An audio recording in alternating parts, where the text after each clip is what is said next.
Hello everyone, welcome back to my discussions on Incels. This is part 3. Now, just once more to reiterate, I'm not coming at this from a particular standpoint of emotion or anything like that. I am fairly neutral on the subject.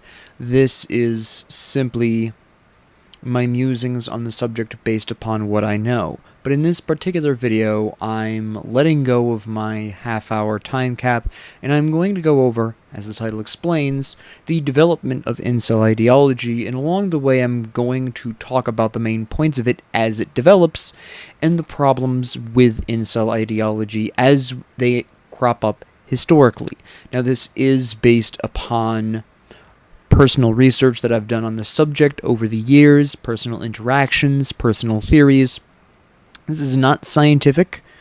If you want to use it as a reference point for your own research, I would recommend starting with the same place I did, which would be the sources on Wikipedia on the subject of incels, the manosphere, etc. Not the actual Wikipedia articles themselves, but the sources used there. That is where I started. That is not where I finished. I used a lot of Wayback Machine in my research, and there are weaknesses to that we will make readily apparent right off the top, but that is where I started if you wanted to do your own research. I know some of the viewers, such as Tofungus ASMR, which remains an amazing username by the way, they wanted to do their own research. That's where I began. That is not where I finished. Additionally, while I intend on hitting the broad strokes of the incel history and the history of their ideology, I am going to be passing over some relatively minor moments. This is not going to encompass every absolute facet of incel ideology, and I don't want people to come in here thinking that this is some kind of completely comprehensive history of incel ideology. I am simply going to be striking the main points and my theories regarding these, as well as rebuttals to a lot of incel ideology here. Now, as one final point before I get into this, there are reasons men are having a harder time getting into relationships, socially and economically. I have a video talking about these. I will have that attached in the description down below. The difference is that incels blame the wrong aspects of society for their inceldom, so to speak, when the problem in their specific case usually is going to be personality-based. There are reasons why I say this that I will go over in this video. This is not something I say lightly or walking blindly into the subject. I've known about incels for quite some time, and I have researched them out of personal interest for on and off for several years. So let's get into this.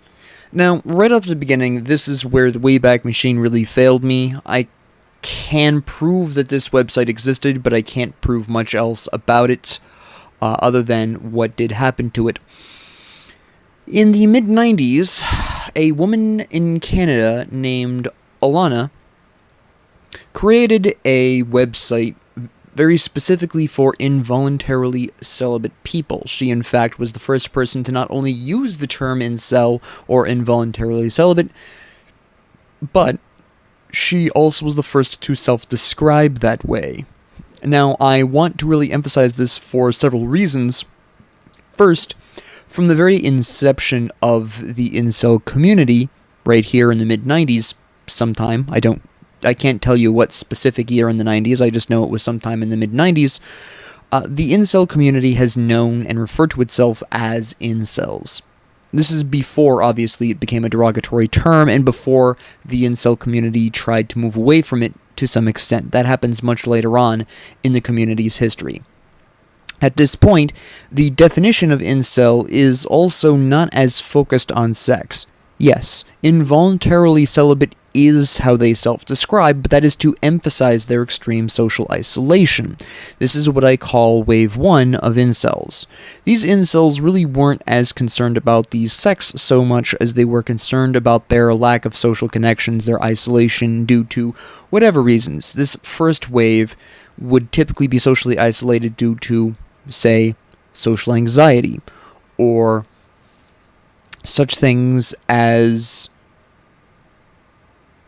being wheelchair bound in a area that didn't have a lot of wheelchair accessibility, as another example. Remember, this was in the 90s. Wheelchair accessibility wasn't widespread, right? So these are the kinds of people, typically, that would show up here and find their way here onto the internet, because obviously, if you have no social circles to associate with in real life, you're going to turn to this new thing, the internet.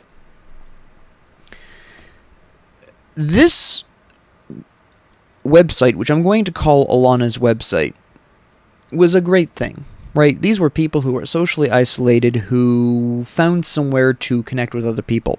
Lovely. Everyone's happy. Then the wave 2 comes in. Now, I'm going to refer to them as wave 2 of incels, but incel really doesn't apply to this group, to the second wave. Why is this? Well, there are a number of reasons. First off, wave 2 of incels, the second wave of incels, were primarily anywhere from men in their 20s all the way up through adulthood, who were unmarried, very specifically. Once more, I must remind you that this was the 90s into the early 2000s period, which is where this website existed. And marriage was still, while not required anymore, was still pretty important, right? A lot of people dated to marry in the 90s and early 2000s still. And these men, very specifically, were unmarried, but they probably were, at least occasionally, having premarital sex. They just would deny this. Now, I'll get to their denial of premarital sex in a bit, but first let's explain where these men came from. These men essentially were the leftovers from an altered dating pool. Now, the dating pool in the 90s was altered by the spread of feminism in the 80s. Whether or not you agree with the idea, the officially documented idea, that feminism began in 1979, whether or not you agree with that year, we can all agree that, historically speaking, feminism began spreading in America in the 80s and was fairly well established by the 90s.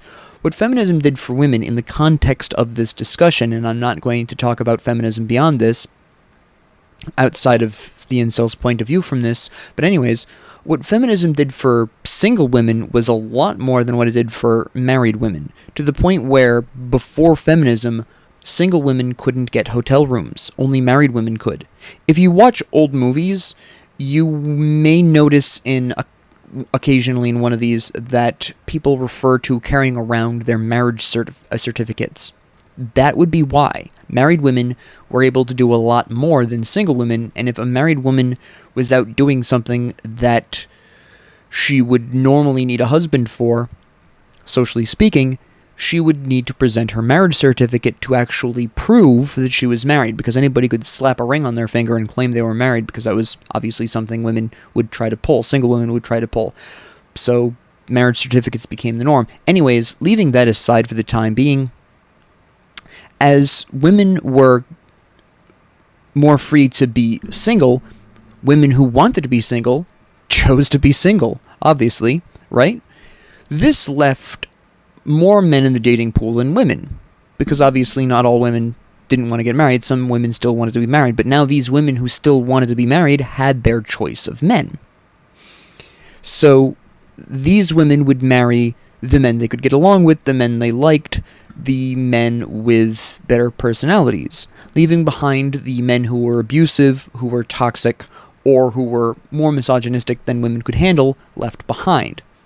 This stands to logical reason. After all, if you were looking for a relationship, you wouldn't want to be in a relationship with someone who was draining to be around, unpleasant to be around, or regarded you as some kind of piece of property. No one wants that. Absolutely no one wants that for themselves. So these more toxic men who were left behind by the women of the day would wind up on this forum, claiming they weren't getting any sex. Now, back in the 90s and the early 2000s, which again is when this website existed, the free love movement had come and gone, establishing at least some precedent for premarital sex, and of course, online dating wasn't really a thing. In order to figure out if you wanted to marry a person, you still needed to date them. So these men probably were going on dates. They just weren't able to stick out a long-term relationship due to, again, predominantly personality issues. As a direct result of this, there probably was, within that particular group, this second wave of incels, they probably were having some premarital sex. Now, why do I think they weren't talking about it and claiming that they weren't getting any sex at all? Well, because they blamed feminism for their inability to get married, which actually has a lot of truth to it. If feminism hadn't spread in the 80s and women weren't more free to be single, these men probably would have been married just so their wife could actually go out and do more things. But because that is no longer required, these were the men left behind. Now, because these men were blaming feminism, it's very, very easy to logic out that these men were predominantly conservative in nature. And conservative groups, whether or not they have a religious basis, tend to frown upon premarital sex. So even if these men were having premarital sex, they weren't going to volunteer that due to primarily social conditioning. So to apply the term incel to this second wave is not really accurate. The real issue here was more that they remained unmarried. These men also typically fell into what I defined in part 1 as type 2 or group 2 incels. These were incels who blamed feminism for their lack of relationship. The only real difference here is that they could maintain short-term relationships, they just couldn't get a woman to stick it out to the end, essentially. Now, we roll into the early 2000s where this website dies due to conflicts in the group. And these conflicts would primarily come from the female incels, because this is something that isn't talked about often enough, which is a criticism I have of society later on that I'll talk about towards the end. But there were women incels on this website. This was a non-gender specific website. Regardless of who you were, if you were socially isolated, you would fit in there. However, it is also important to note that these socially isolated women, even though they were socially isolated, still benefited greatly from the spread of feminism. They were finally able to do a lot of things that they couldn't do before without needing to be married, and lo and behold, even though they were socially isolated, they were still free to do a lot more. So these particular women were really big fans of feminism, obviously. And of course, we have this influx of what I'm going to essentially describe as faux incels coming in, claiming they weren't getting sex, blaming feminism for this, even though they probably were getting some.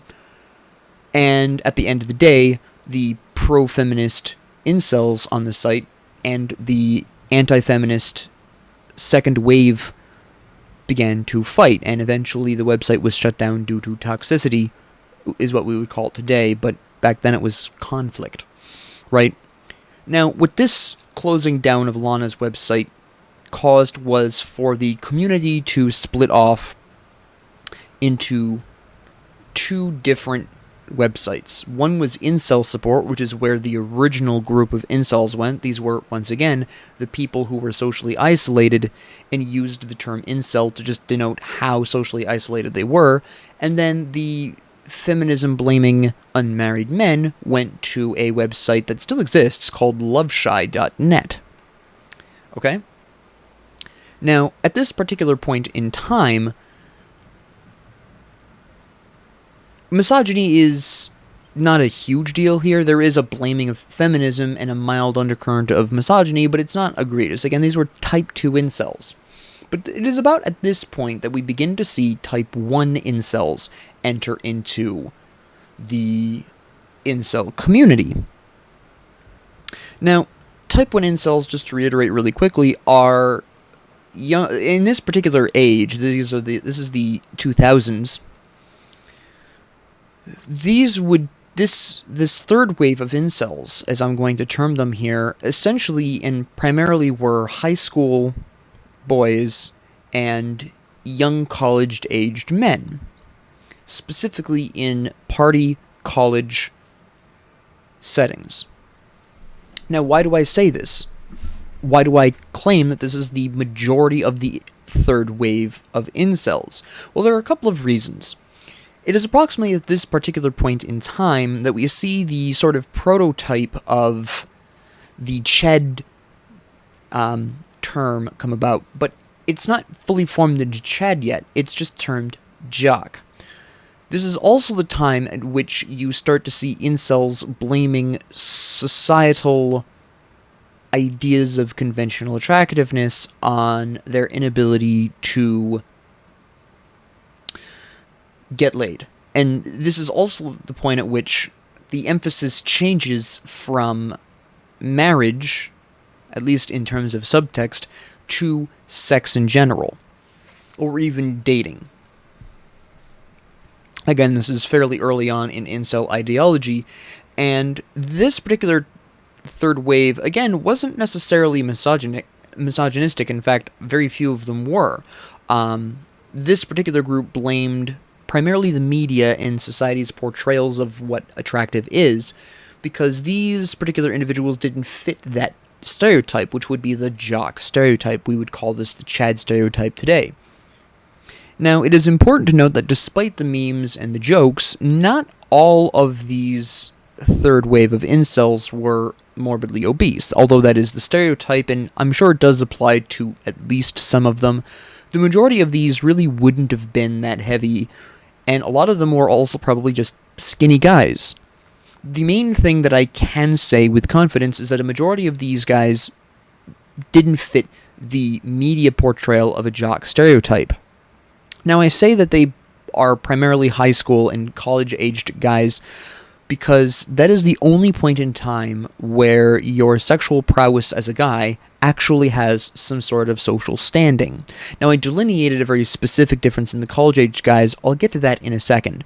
But it is a pretty well-known fact that in high school, a guy's prestige in his school is connected, at least partially, to his sexual prowess. It's something mainstream media has portrayed in real stories, in fiction. There are Reddit posts about this kind of thing. It's a well-known and established fact. There's media all over the place discussing this. It is a problem, but it's not an incel problem, per se.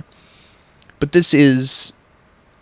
I do agree with at least this part of incel ideology that at that stage of life, yes, sexual prowess is connected to your social standing. And at party colleges as well, where that kind of frat boy culture, which again places a high emphasis on sexual prowess, is maintained from high school into the college years. Now, this is... There are a couple of things I want to delineate here, because this is where we start to actually see ideology begin to form. Obviously, Wave 2 brought in an anti-feminism slant, which would eventually come to infect the Group 1s, since, society spread feminism, and feminism is what made women all want jocks, right? That's the argument that goes on here. And leaving aside... Well, actually, let's talk about the sexual prowess as related to social standing. I've already delineated that in high school and at party colleges that, yes, sexual prowess is connected to your social standing.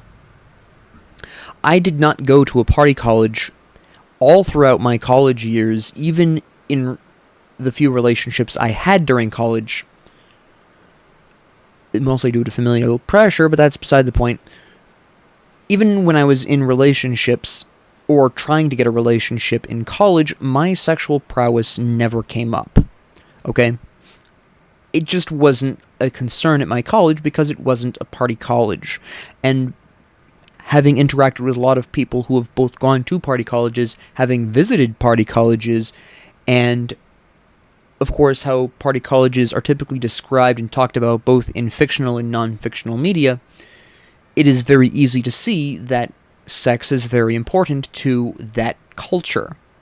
And in fact, this has been a subject of much criticism by mainstream media for a good reason. This is incidentally where a lot of the rape culture comes from, right? College rape culture, that is party college problem, right?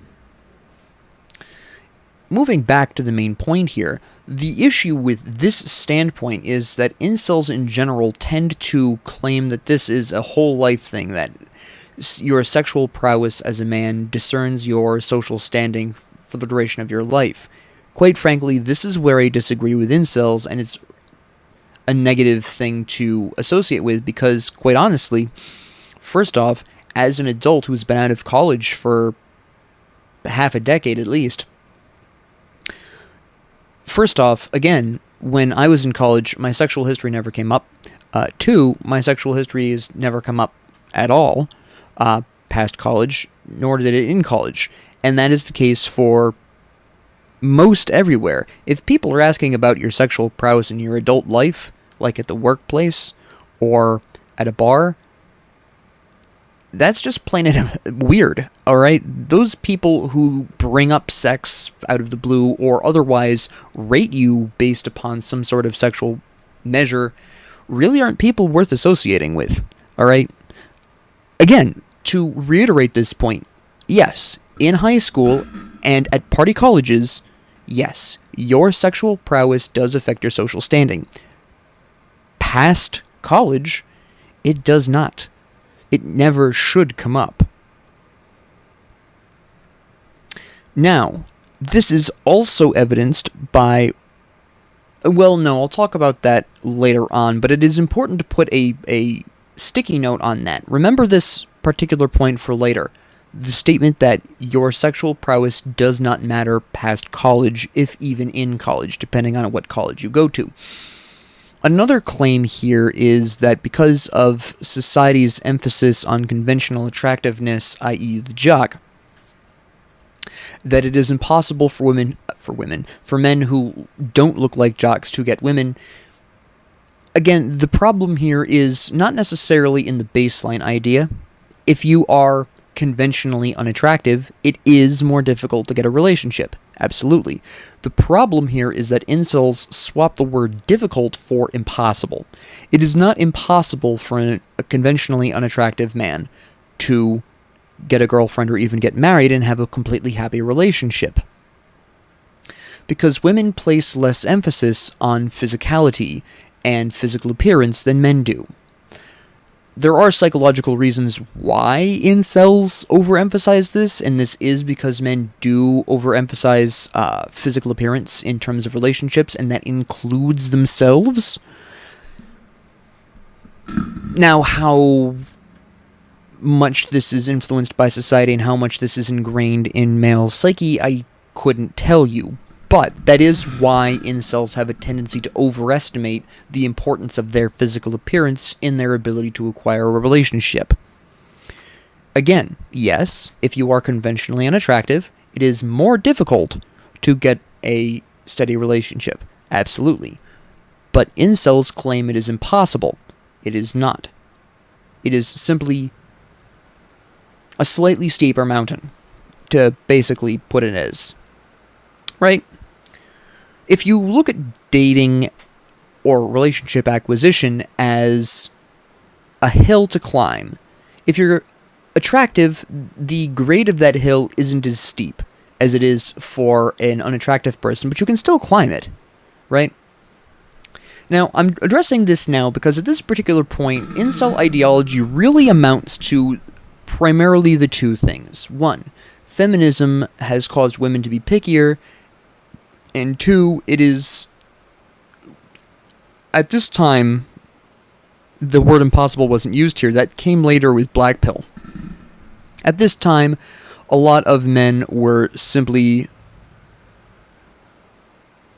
blaming social conventional attractiveness on their inability to get a relationship. Again, just be a half-decent person, you will find somebody, right? If you're listening to this and you're an incel, it is not about the physical appearance. Not as much as you think. Despite what media tells you. I'll talk about that in a while. There's a reason they believe so hard in this, but I'll get to that in a bit. Right now, this is fairly early on. This is the 2000s. So we're talking about blaming feminism and blaming social constructs of conventional attractiveness. It is in 2009 that something really significant in terms of incel ideology happens. Namely, the Great Recession begins. Now, this lays the groundwork for a couple of very important things in the future of the incel community at this point.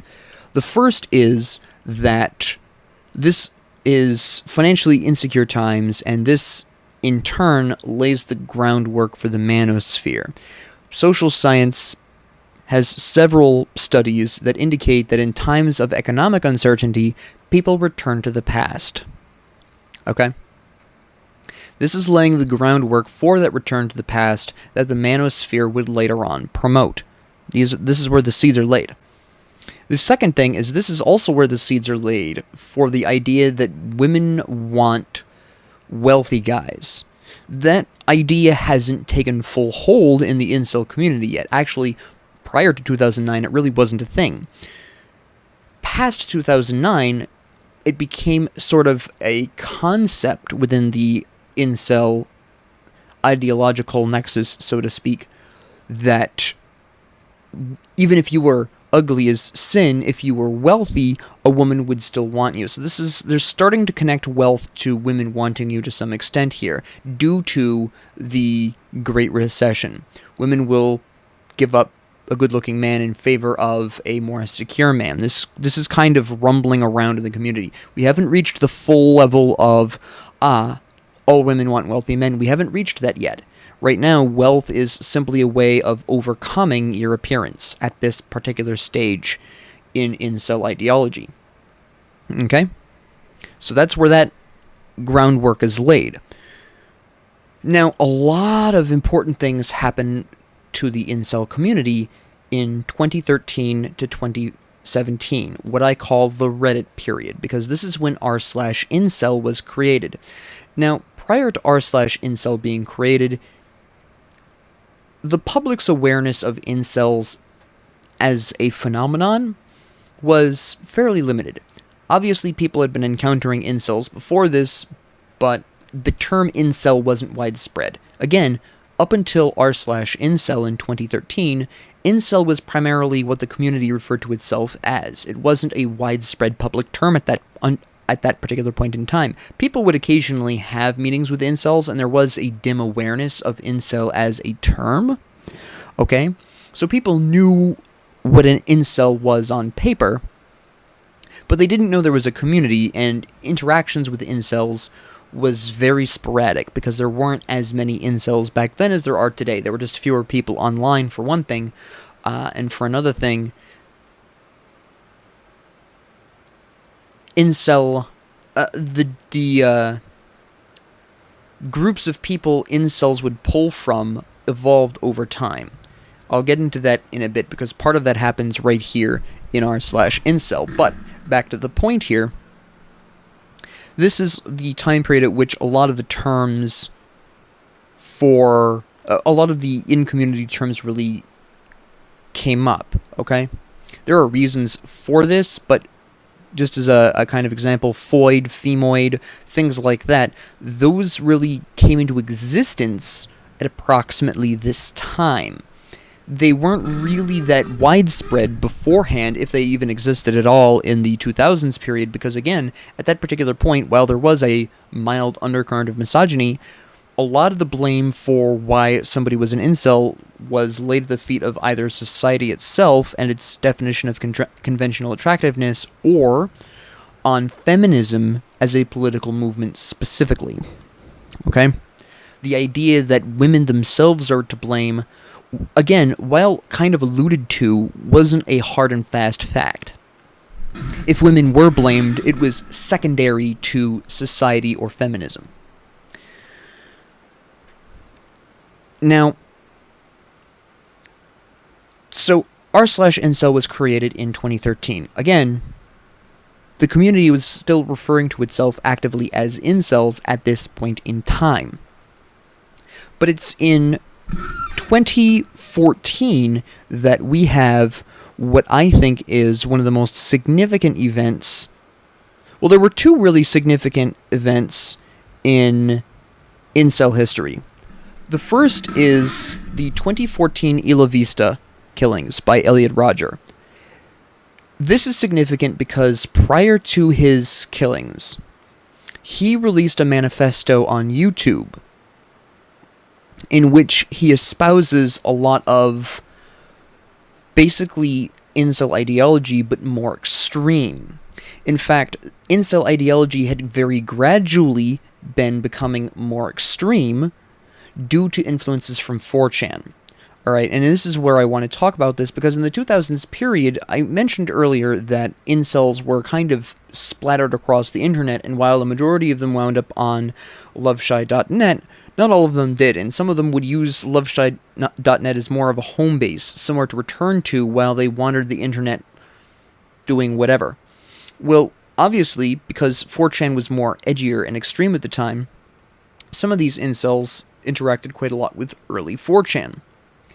And lo and behold, again, 4chan in those early days was a lot edgier, a lot more extreme, a lot more aggressive than it is today. As such, some gradually, as time progressed in the incel community, a subset sort of developed, primarily linked to 4chan, that was more and more extreme.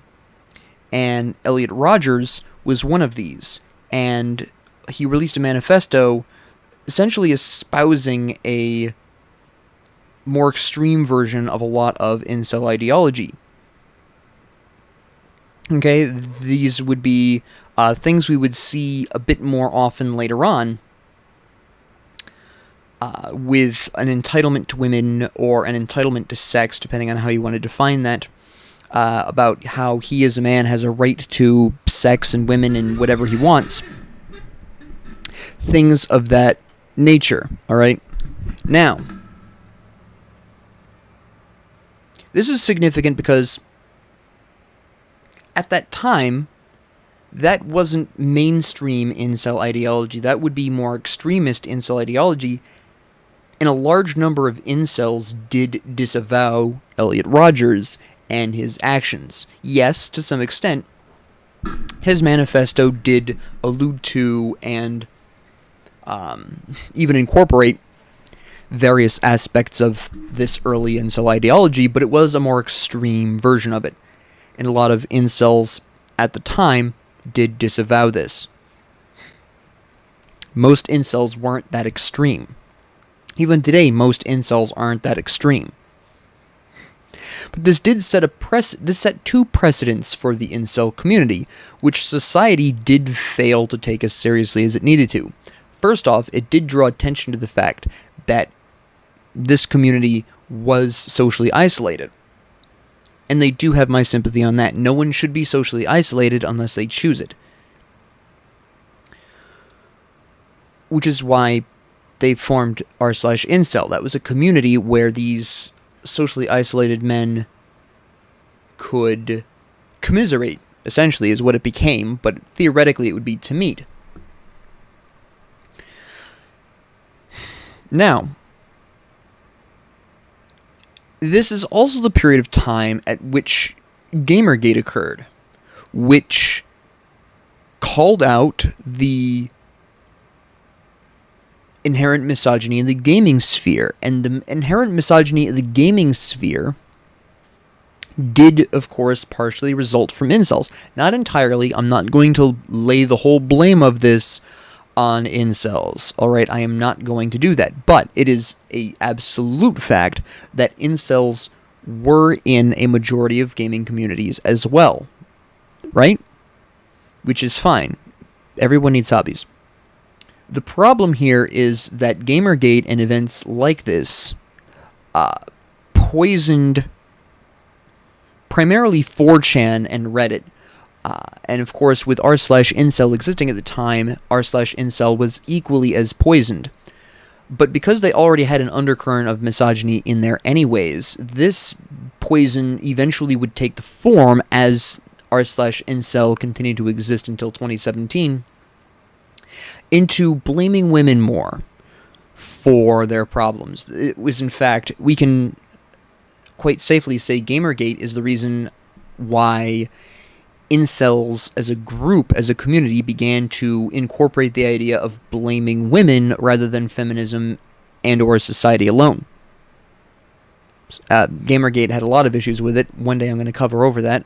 But for the purposes of the incel community, this is where the idea of women being at fault, at least partially, really comes, well, more than partially, also comes into this. Alright? Now, yes, there are also connections you can draw between the Isla Vista killings of Elliot Rodger and Mr. Anime's killings in 2012, where he also released a manifesto. I'm going to leave that one alone because that connection is pretty loose. So I'm going to leave that one alone, but it's worth noting. Now, the Isla Vista killings are not the only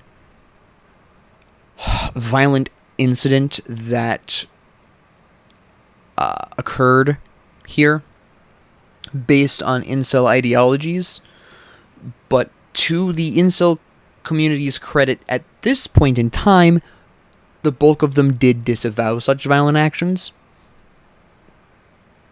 But it is also during this 2013 to 2017 period on Reddit that the incel community began to sort of establish, thanks to Gamergate, the incel pipeline that I outlined in part 1. You would come into the community blaming a society for making jocks so attractive and rejecting men who didn't look like a jock. Then they would be fed messaging that, oh, this isn't, society alone. This was, society fueled by feminism, that damn feminism. And then from there, you, thanks to Gamergate, once again, you pull in, well, feminism was caused by women, and it is causing women's expectations for all men to look like jocks to skyrocket through the roof, and so this is actually women's fault. And you have this sort of rudimentary pipeline going on here. If it sounds rough, it was rough back then. It wasn't like a concrete process or anything like that. It was just due to the various messaging on r/incel that this would all occur. Now, I mentioned earlier that the incel community itself proves that the idea of being conventionally unattractive does not make it impossible to get a relationship. This is actually proven by the incel community itself during this 2013 to 2017 period, and establishes an interesting precedent that I believe lasts today if you look at Twitter today. I will talk about that in the modern day, but during this 4-year period on Reddit, every once in a while, a former incel would pop onto r/incel and say their goodbyes because, lo and behold, they'd gotten laid. And so they were no longer an incel. Now, the interesting thing here is that, first off, let's actually talk about this. Typically, when an incel gets laid, this is usually sometime in the 30s or 40s. Alright, usually. Not always, but usually. And the reason for this is because usually, once an incel gets past the college stage and sort of relaxes on their need, their partially socially driven need for sex, and once they relax on that, they find that in real life they have a much easier time getting along with people, because part of the... my definition of an incel, just to go back to that from part 1, is that incels are difficult to get along with, and that is one of the core reasons why they're not getting laid. Well, part of that abrasiveness of personality comes from the fact that incels feel socially pressured to fuck, and they're not fucking, therefore they are in angst, essentially. They are emotionally upset, and that causes them to be angrier than they normally would be, or more emotional, or whatever, and it causes them to have a really weird relationship with the idea of sex. I'm not a psychologist, so I'm not really going to get more into it beyond that. But we'll leave that as a generalization, right? Now, once this sort of pressure to have sex leaves, and they communicate with women more normally, some of them successfully get relationships, or at least get laid. Now, here's the second scenario that happened during this time. An incel would have sex, come onto r/incel, share that information, and beg to stay, because they have friends in the community. But that would do nothing. They would get cast out as no longer being an incel. Now, this is where fake cell comes from, by the way. But there was not necessarily as much hostility to this. This was more of, no, this is a place for people who haven't fucked. You've fucked. If you want to maintain contact with your friends in other locations, that's fine, but you can't do it here.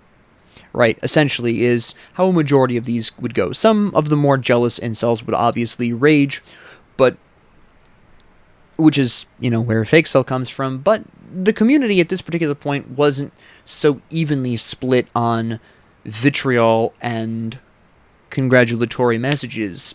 There would be some vitriol, but the majority of them would either be neutral or positively responding to this. This is also why I suspect that not everyone on r/incel, which when was banned in 2017 had 40,000 members, not everyone on r/incel I suspect was actually an incel. After the first couple of times in which somebody who had sex was cast out of the community, it would not surprise me at all if people who did wind up having sex never volunteered that information. Because the funny thing about the internet is you don't have to share things. And I am confident in saying that more than meets the eye would likely have had sex on r/incel but never volunteered that information and kept pretending they weren't having sex. In a similar kind of vein to the Wave 2 way back in the 90s. But in this particular case, it would be not due to social pressure or looking a particular way to society, but more to maintain their ties in the incel community. All right.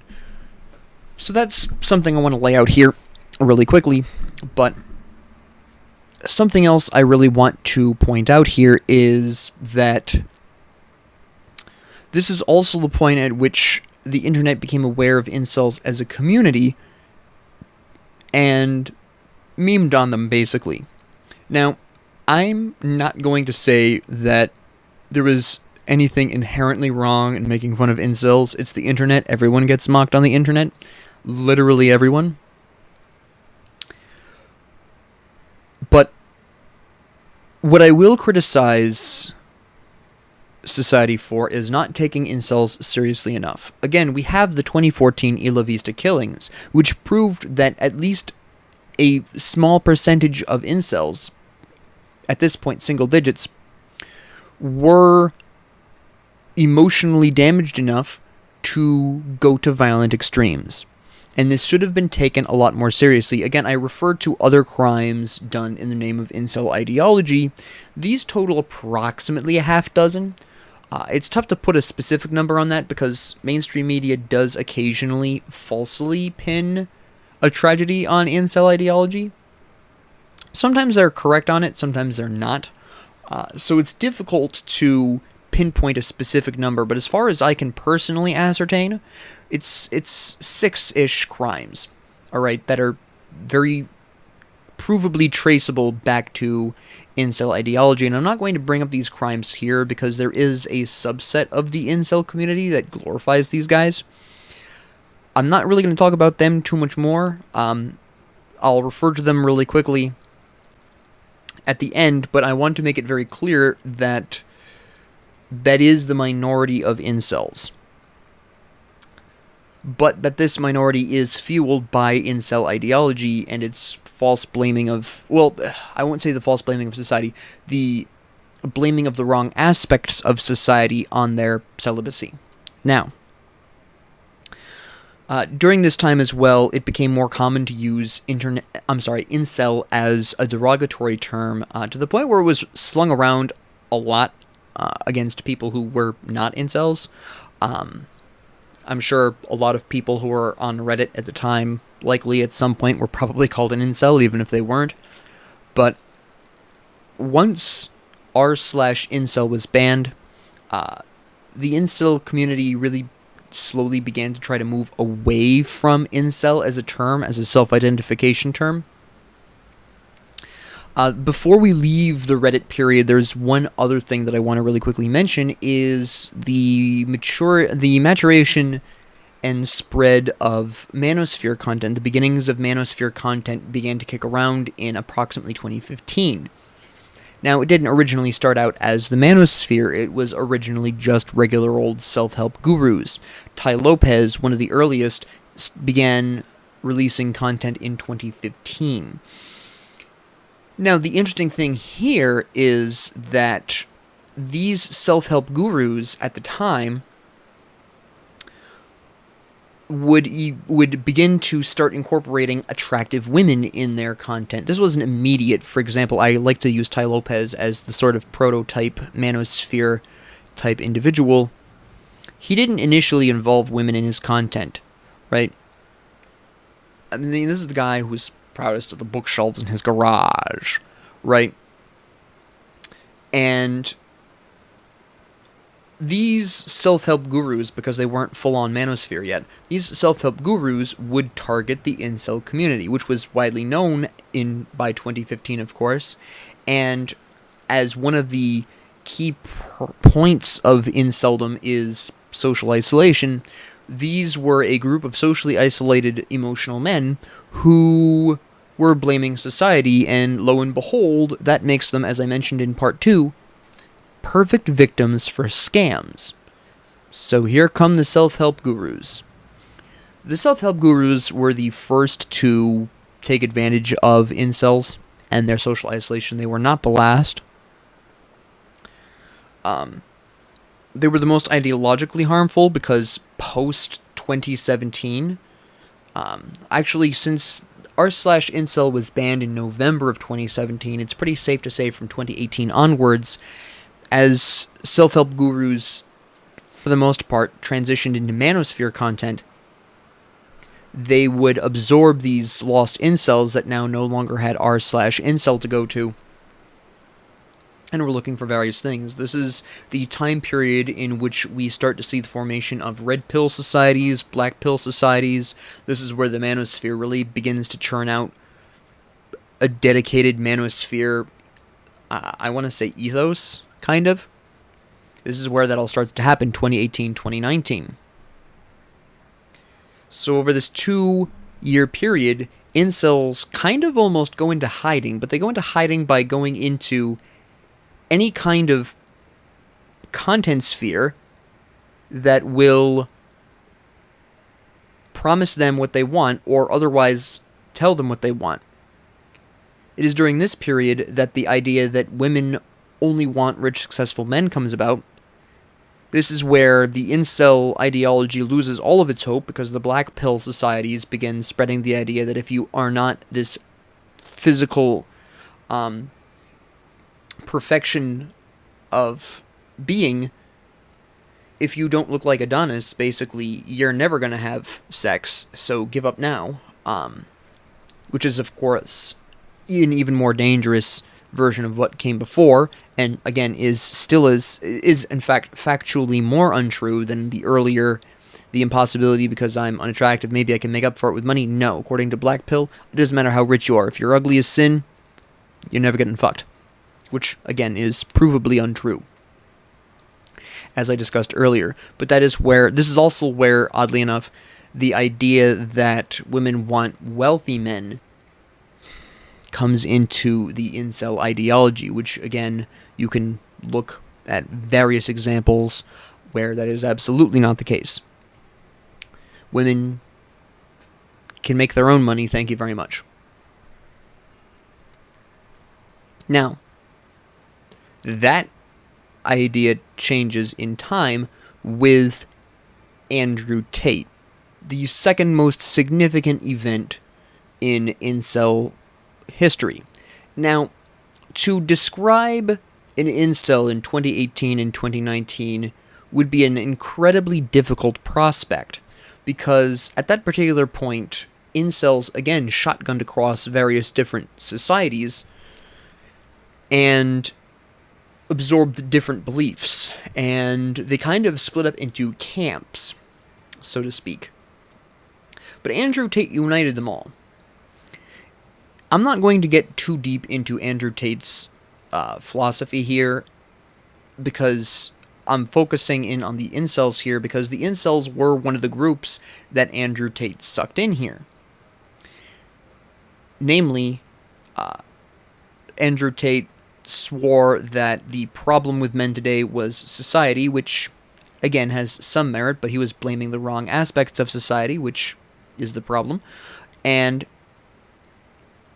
that only Andrew Tate can show you how to be a real man, how to get bitches, and we all know what Andrew Tate's content looks like. He's prolific enough where I really don't need to go into that, but this is the point at which incels really fully stopped associating themselves with the term incel. They were Andrew Tate fans, they were, they would often describe themselves as anti-woke and everything, and this is also where the term of incel really functionally ceases to apply anyways, because we no longer are talking about men who are involuntarily celibate. Obviously, such men are in that group, but we also begin to see, as part of the Andrew Tate fandom, men who had been cheated on or otherwise emotionally betrayed in the past and gave up on dating because women betrayed them and all women are sluts and whores and everything, right? Which is where that concept really comes in here, all right? There was already, the occasional beforehand, there was some insulting of women, claiming they were sluts and whatever. Particularly with this mostly happened, the association of women, all women as whores and sluts. This primarily came about from 2018 to 2019 due to the increasing usage of Twitch and OnlyFans. Is specifically where that comes from, and then they just kind of shotgunned that across, where all women were just trying to use their sex appeal to seduce men into giving them money, that kind of thing. That all came about into the incel ideology in 2018, 2019, when incels lost their r/incel and they were just kind of wandering around the internet once again. Sort of internet nomads. They also became more right-wing extremist, not quite to the extent they are today, but they began taking more steps towards that because, of course, one of the groups targeting the now nomadic incels was, of course, right-wing extremism. Again, incels had a long history of blaming feminism, and that suits right-wing extremism just fine. That's an easy sell for right-wing extremism. So right-wing extremists came in and they started appealing to that, right? You can argue that that's part of the manosphere content. Some people see it as being part of the same manosphere content, some don't. Whether or not you consider right-wing extremism manosphere or not, that's up to your opinion. I just decided to include that little tidbit there. And then, of course, we have Andrew Tate, who took all of those facets, codified a bunch of things. For example, it was no longer society, it was the Matrix. It was no longer opponents or liars, it was bots, right? Andrew Tate effectively created a cult of men who, due to their personalities, couldn't get sex and blamed the wrong aspects of society instead of looking within. We had men who had been cheated on or otherwise betrayed by women, just going whole hog, giving up on relationships, becoming voluntarily celibate, and becoming misogynistic or primed to be misogynistic as a result. You, of course, had... these would be the primary two groups. We would also have, young men who would have, say, social anxiety or more conservative values while living in a more liberal area. And you would have these kinds of men come in as well. You would have men who were socially isolated. We're coming back to social isolation at this point. Men who just are socially isolated and had nowhere else to turn to for whatever reason. And I'm describing these different types of men because if you look at testimonials to the alleged positives that Andrew Tate has provided young men, because Andrew Tate had a website with a bunch of testimonials, and you can still find those testimonials, that describes all four of the categories I just described, and more, describe how some of these men describe themselves as, in their testimonials. Now, you can also see another common thread in incel ideology that I haven't touched upon yet because it's not as readily apparent, but it is very visible in these testimonials as well as in the language of incels from sort of this point forward publicly. But this is some amount of self-hatred going on here. A lot of the men that fall into the Andrew Tate pipeline in the 2020s, they generally had at minimum, a low opinion of themselves if they didn't outright feel some amount of self-hatred for whatever reasons. And so they would fall into the Andrew Tate pipeline due to wanting to improve themselves, which by itself as a motive is fine. The problem is that they turned to Andrew Tate for this because Andrew Tate was viral and he was saying things that men wanted to hear. I've already alluded before in previous videos to how I agreed with Andrew Tate's really early messaging on self-improvement and upon genuinely feeling, your emotions and empathy and all that. And then as time went on, Andrew Tate got more extreme, and because he'd already roped in a bunch of men who were desperate for some kind of leading figure, they followed him right to the gates of hell, basically. Which I think is going to come back and hurt him in time, and it already is to some extent, but those are really the larger group of people who fell into the Andrew Tate community, and it is really at this point where I'm going to continue calling it the incel community, but it's not really an accurate description of the majority of these men. Sure, a minority of them are involuntarily celibate due to very specifically my definition of an incel. However, a majority of these men either are voluntarily celibate or never tried in the first place due to either the belief that they would not succeed or plain old regular misogyny, taken to the point where they don't even want to try dating because it involves being involved with a woman. Alright, now there's obviously various stages of misogyny here. It is a very much, and this is really where we start to see the misogyny go from just anywhere from distaste to disgust of women that we would see developing on r/incel due to the influence of 4chan, or the early 4chan influences just being carried through to the idea that women should be subservient. Because you see, the idea of the subservience of women wasn't a huge thing in incel ideology prior to Andrew Tate. It existed, do not misunderstand me, but it was not the predominant point of view. That would be a more extreme view that would develop from 2018 onwards and solidify and spread in 2020, again, due to manosphere, due to extreme right-wing conservatism, etc. Right? You can actually, to be completely honest, it started around 2015 that we start to see the idea of women being subservient to men, or otherwise beneath men, and how dare they deny us sex. And you can start to you see some of the entitlement to sex coming out in about 2015 again. This is about the time that the manosphere really solidified and began to actively market to them, but that's the specifics of when that really began kicking around is tough to pin down, because it's just as the community developed, that sort of idea of women being beneath men just kind of slowly came into the fore. So I can't give you a specific point of time. I see it, at least from what I've seen from Wayback Machine and various people's screenshots. As far as I can tell, this would approximately start at 2015, but it would really develop in 2018 and 19 and solidify with Andrew Tate's nonsense in 2020. Now, so we have Andrew Tate gathering up all these men, and Then Andrew Tate passes the torch off to Aiden Ross and Sneeko, and this is where things somehow get even worse, because Sneeko and Aiden Ross begin associating with the absolute wildest of extreme right-wing points of view.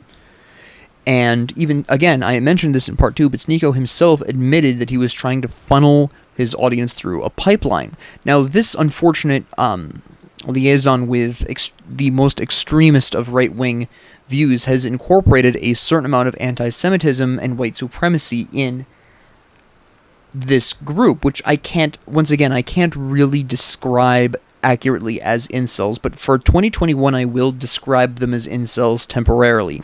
I will change this definition slightly in 2020, but for now let's continue calling them the incel community, because right now this community has absorbed the vast majority of what used to be known as incels. So, they kick around, they associate with the wrong kinds of people, like Nick Fuentes, for instance, and then they kind of fall off because of extremely poor decisions that they made. And this happens roughly in 2022, depending on the individual you're talking about, and it is in 2022, when specifically in 2022, I can't really say for certain. It seems to have happened in the summer sometime, according to what I can find out, but it's at this point that community, the formerly incel community, begins to redefine itself as a movement. It is a movement. Now, the name of this movement seems to change depending on who you ask. The goals of this movement also seem to change depending on who you ask. But they redefine themselves as a movement. And again, just as a reminder, this does not just comprise of incels. This also comprises of men who had no one else to turn to, or, as a lot of the testimonials allude to, no real father figure, and they fell in for Andrew Tate stuff. These are men who were cheated on or betrayed by women and give up on relationships, go voluntarily celibate, and fall into misogyny because they're basically primed to do so. And then at the end of the day, we have the socially isolated men who just want a community, and this community just will bring about that sense of belonging that they look for, because the community is very male-friendly, obviously. Now, there's something I've passed over lightly here, which is the Chad stereotype. I mentioned it earlier, but it's really interesting to see how the Chad stereotype both develops and exists in the incel community.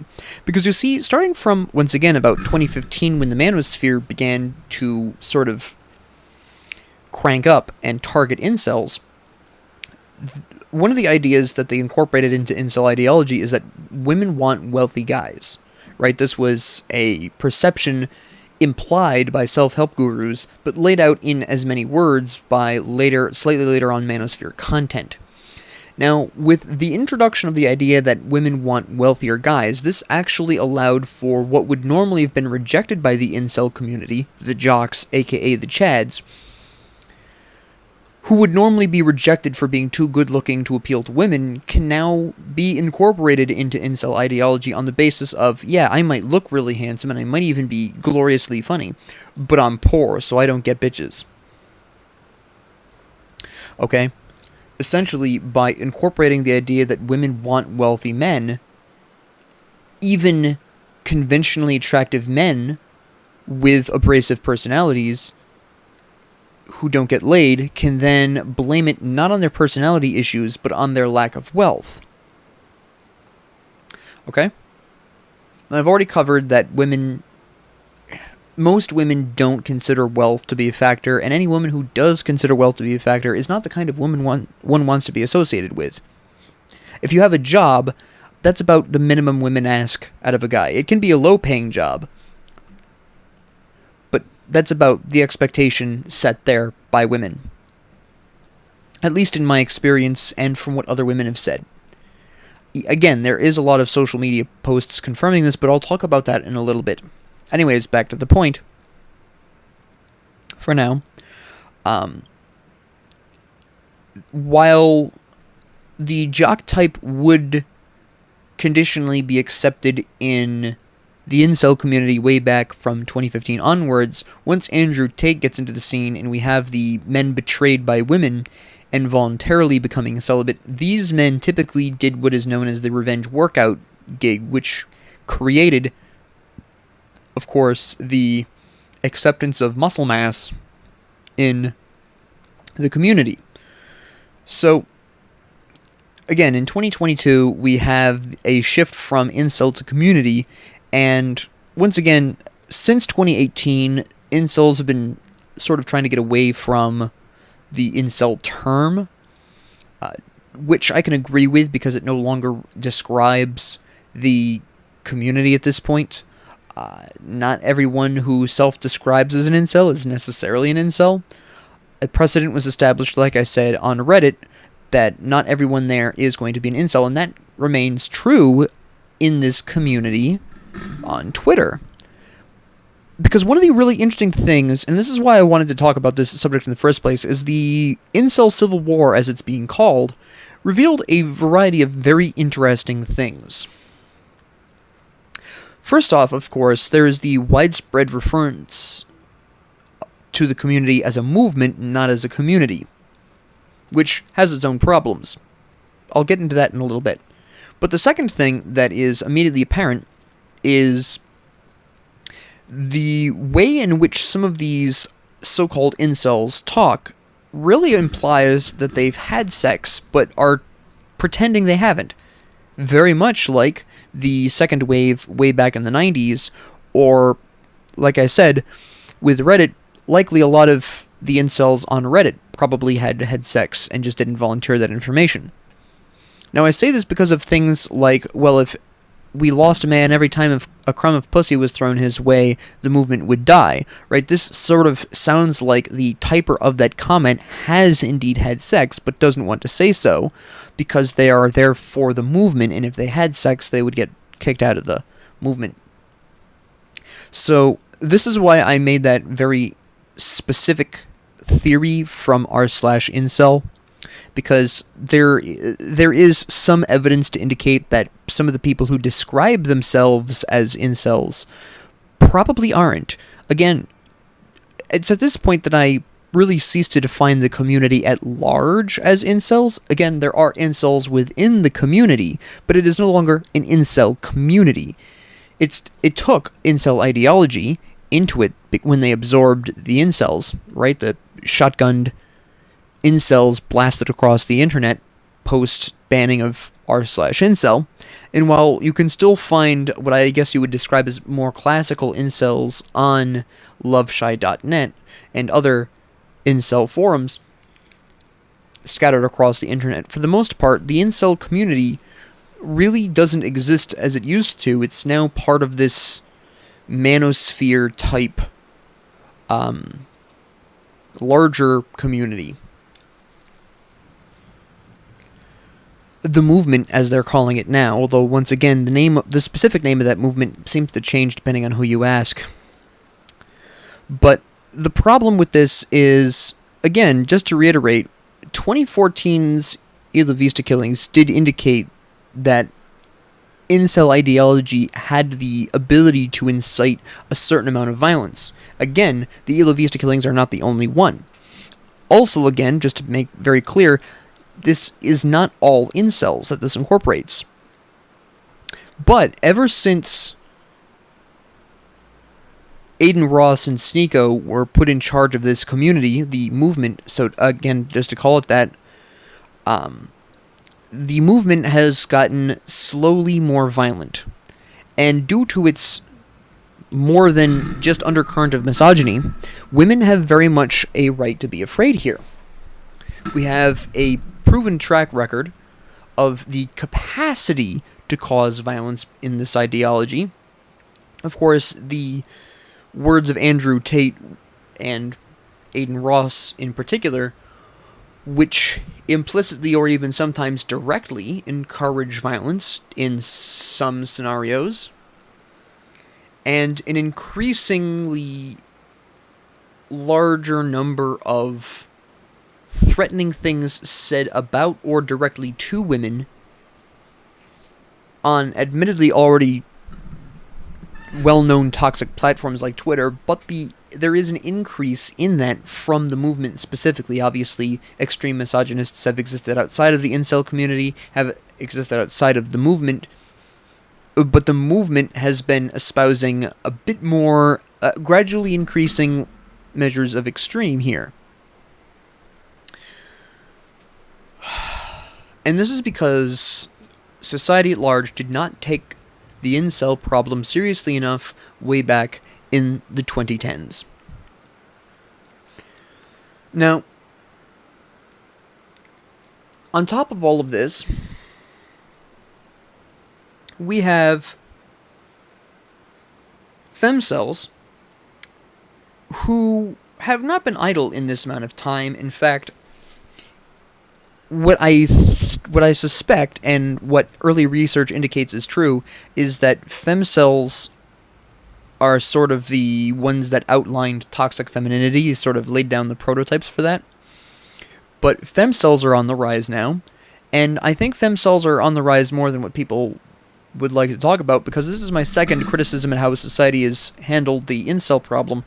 Femcels have never been talked about, and this is due to the fact that the more liberally minded media and the more liberally minded internet, which I don't necessarily have a problem with liberal mindedness if you can pay attention to the to the problems right underneath your own nose. Liberal minded media and liberal minded internet communities were too willing to overlook the development of femcels to the point where there isn't a whole lot known about them. There's some known about them. One day I'll do a video specifically on femcels, but they are basically just female versions of incels, like down to a T. Their ideologies are the same. They currently are increasing their rhetoric to more violent levels.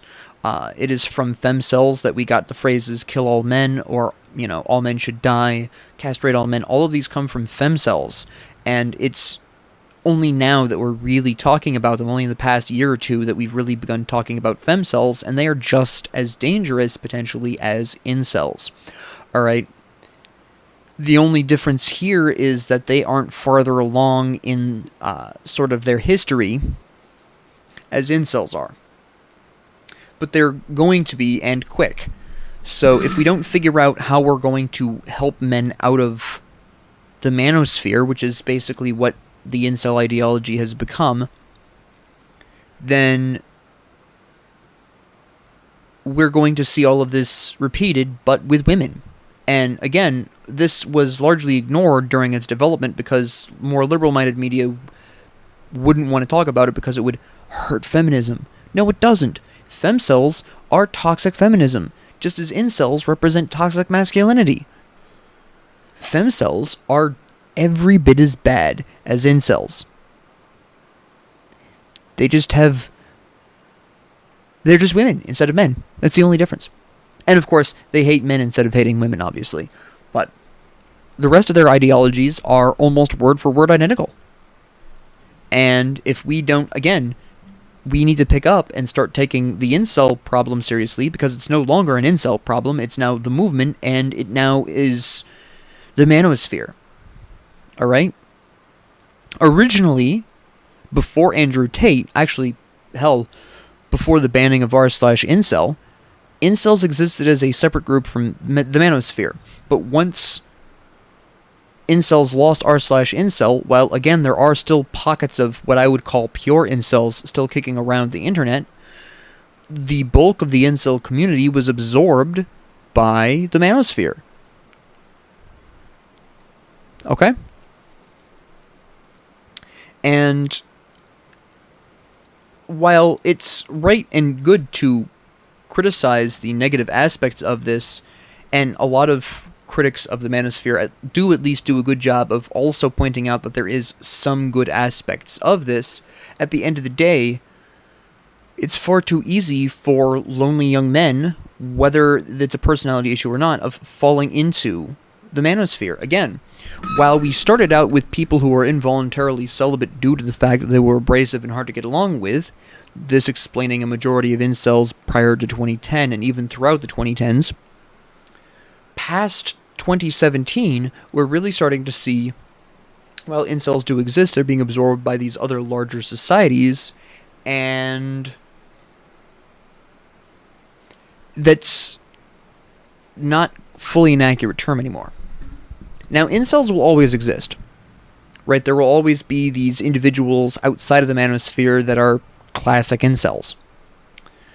But at this particular point, the bulk of the incel community is just absorbed into the manosphere, and they're becoming more extreme by the year. And we need to do more than just criticize it. We need to offer solutions. We need to talk about some real solutions. At this particular point, for what I called Stage 3 or Group 3 incels, the ones who just passionately hate society and women and feminism, and they just, all women should die type of conversation, we absolutely should probably consider this a cult at this point. Then that's my personal point of view. But they share a lot of things. Again, Andrew Tate used a lot of cult creation techniques to form his following. So that's part of, actually, that's a big reason why I mentally see the movement as the beginnings of a cult here. Okay? And it is a cult with misogynistic, aggressive misogynistic overtones. It is a cult that very much does not care for the mental well-being of its members. Just to point out a factoid here, a not-so-fun factoid, suicide rates amongst incels are very high, okay? Especially from 2018 onwards, when the black pill just wiped out the last bits of hope they had. And this is a real serious problem that we aren't talking about enough. We have the potential for violence, as the half dozen or so incel crimes, as they're called, prove. We have high rates of suicide by their ideation, right, by manosphere ideation. A denial of the existence of depression popular in the community. Blaming the wrong things for their misery, when there are causes for their misery, but they're blaming the wrong ones, and a reluctance to look inwards and accept that some of the fault is theirs, if not in some cases a majority of the fault. Again, if you're unpleasant to be around, you're not going to get fucked, just saying. But anyways, we have all of these things and more, but it's just criticism, which is fine. It should be criticized, but we need to start trying to figure out, okay, how do we prevent men from falling into this? How do we pull men out of this once they've fallen in? Do we need cult deprogramming for the people who've gone through the full pipeline? Like, how do we approach this? We need to have a serious talk about this, because not only is this movement getting more serious and more dangerous than it already was, but we're about to see a repeat of this history with femcells. In fact, there's even trans cells and gay cells. There is an r/gay cell and an r/trans cell. This is not just straight guys at this point. This is people, not just men, but people from all walks of life. But they are being formed, their ideology is formed from the history of incels, as I hope this video made very clear. And we really, really need to do something about it. Now, some people have recently begun talking about sympathy for certain classifications of this community. There's also evidence to indicate that certain amounts of this community, this movement, are deliberately seeking sympathy. So I'm going to approach the subject of sympathy with caution and some nuance. I do feel sympathy for some members of what I'm going to call the movement. Namely, the ones that got cheated on and just got really hurt by that. A lot of these guys are very young. It's their first heartbreak, sometimes their second. Not usually, they don't very rarely go past two, but usually it's their first or second heartbreak. They're really broken up about it, and they've just sworn off women. Yes, cheating is rough. Being cheated on is rough, and no one should be cheated on, and that is really terrible. But to ascribe all of women with this problem is extreme, especially given the usual age range being approximately 20 years old, give or take a couple of years. pretty young to be giving up on this. Early 20s is the latest 25-ish, right? But that's a very early period of time to be giving up on women across the board, relationships across the board, and blaming all of women for a couple of bad eggs, right? And for the more socially isolated men who had no male role models to turn to and turned to Andrew Tate and got sucked in that way, again, they didn't choose to have no male role models, and they didn't choose to necessarily have Andrew Tate as their role model. It's just that he was prolific and saying all the right things and knew how to take advantage of the algorithms. So I'm not going to also necessarily blame these men either. But for the ones that have gone through the full pipeline, the ones that very specifically threaten women or wish death upon women or just are along the lines of kill all women, yeah, I have no sympathy for these. These are the ones that I argue probably should be approached with the same idea, with the same mentality as one would approach cult deprogramming. All right. Essentially, what I'm saying is, men who fall into the movement at its, and are still fresh to the movement, so to speak, these are the ones that deserve our sympathy and should be handled with a certain amount of sympathy. Not too much, because if you provide too much sympathy, there is going to be a sort of apology for their ideology, which we don't want. But the ones that are fresh in the movement, again, the ones who got cheated on, the ones who had no male role models to turn to and just fell into this, the ones who are just really self-hating and see this as their solution, these three groups of the movement do deserve some sympathy until they get pushed fully through that pipeline.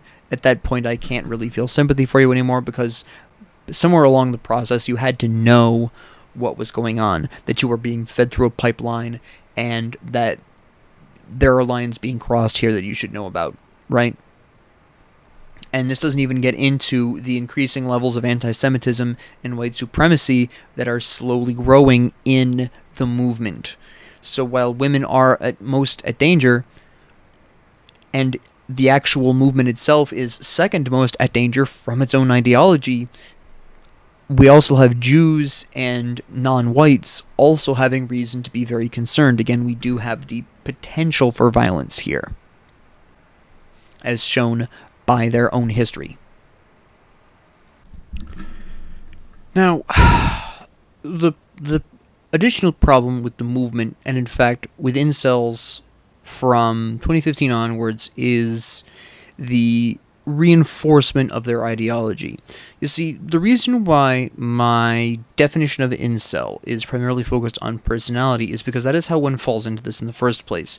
And in fact, prior to 2015, a majority of the incels that did exist, which you can put any number to, again, keeping in mind that r/incel was the biggest collection of incels on the internet when it was banned at 40,000, there wasn't like a ton of incels. They weren't all over the place.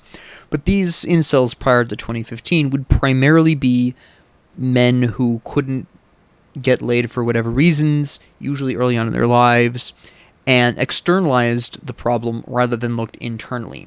And you can tell this because, again, they typically blamed the wrong problems in society for why they couldn't get laid. In other words, if they're blaming the wrong aspects of society, then they aren't getting laid because of societal problems. They're not getting laid because they're too difficult to get along with. Again, later on, this would also grow to encompass jock types, but from 2015 onwards, which is basically how the manosphere began to subsist by itself, you had them being targeted by a whole bunch of people who were really interested in reinforcing their ideas, their ideologies, to sell them a course. It's no coincidence that literally everyone who claims that women want money, fit men, and tall guys is selling a course, right? Sneeko sold a course. Pretty sure Aiden Ross has offered a course. Andrew Tate offered a couple of courses. Ty Lopez, again, not technically part of the manosphere, but absolutely a prototype. He's sold, a bunch of courses. They all sell courses. and sometimes merch, but they're all selling courses. This is not accidental. They also all very carefully curate either the content they show or the conversations they have to support their claims that the incels are right. All women want rich guys. For example, there is a series of videos that were making the rounds on TikTok that very specifically, they were interviews on the street, right in front of bars usually. These would be drunk women that they would be talking to, and they would ask a variety of questions about what women want, and they could ask 100 women the same question. Do you need a guy to be rich to date him? And they could ask 100 women, and they only usually show, I would say, at most a half dozen groups of women per TikTok video, at least back when I originally saw these a couple of years ago. Even if the other 90+% of women said, no, I just want him to at least be employed, the creator could just cut those out, leave in the 6 that said, no, I need my man to be making over $100,000 a year, and that would sell that narrative that all women want wealthy men, even though it's not true. And this content creator would do this specifically because either he wants to confirm his own bias, or more likely he is offering some solution to this problem for money. Okay?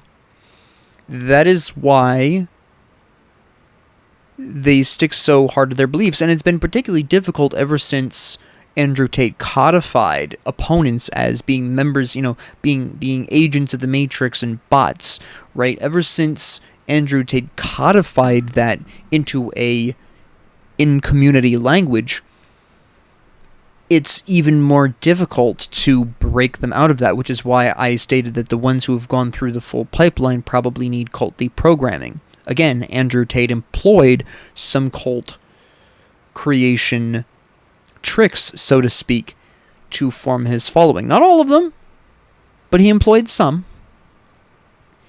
But at the end of the day, the content that they circulate in community and the content that is fed to them deliberately is all curated very carefully to reinforce their negative ideas, to keep them in the community and keep them desperate enough to improve that they will buy whatever course some schmuck offers them. Alright? The movement, as it's now calling itself, not only is dangerous for their mental health, again, it tends to deny depression, and it also tends to be hopeless and just put things down in absolute terms, but we've also got the very real problem of a variety of people marketing courses to the incel the formerly incel community, to the movement, with the promise that this will help you get out of your whatever problem, right? And again, it isn't actually as hopeless as they believe in community. As the Incel Civil War indicated on Twitter, this moderator, a long time, I believe he'd been an incel for 12 years. So let's just assume, for the sake of argument, that he was 20 years old when he joined the incel movement, just as a rough average, right? He'd be 32 at this point. Past college age, in the real world, working a regular job. Losing the social pressure to have sex that exists in certain colleges and in high school. And lo and behold, finds a girlfriend. If you want to convince the movement that it is incorrect, you have to disprove their ideology with their own community and their own claims. This isn't going to be difficult to do, because they can always just turn around and claim that you have twisted the narrative or something. But at the end of the day, they not only are potentially dangerous, and society is not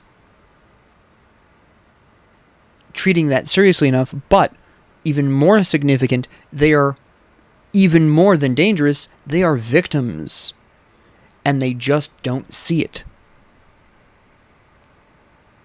victims of not only scammers and fraudsters trying to sell them a whole bunch of hooey for $50 a month is the usual average, but also their own ideology, which is incredibly damaging for their mental health.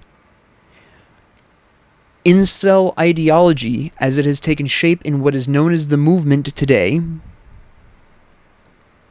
is dangerous for everyone, particularly women, but also for themselves.